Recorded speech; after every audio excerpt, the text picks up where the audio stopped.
This is John Study. John Study likes to communicate, and he's pretty good at it.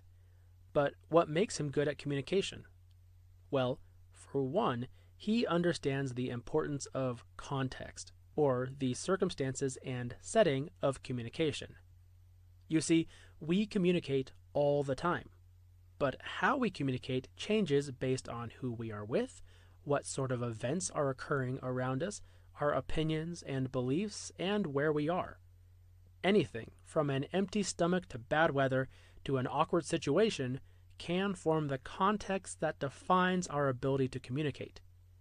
Great communicators need to know how to interact in any context. Let's start with the most obvious form of context.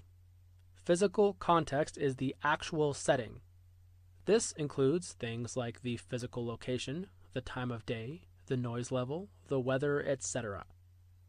Now, obviously, physical context can dramatically impact communication. When John Study is at the rock concert, he cheers and claps and jumps around, communicating his excitement, approval of the band, and shared enthusiasm with friends. At the library, John Study may rely more on nonverbal communication, smiling in reassurance, rolling his eyes at an assignment, or pretending to sleep to communicate boredom.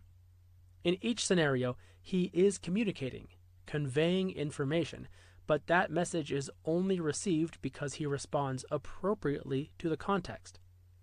If John Study were being completely still and quiet at the concert, his friends may not understand that he is having fun, and if he starts jumping and cheering in the library, he'll be escorted out.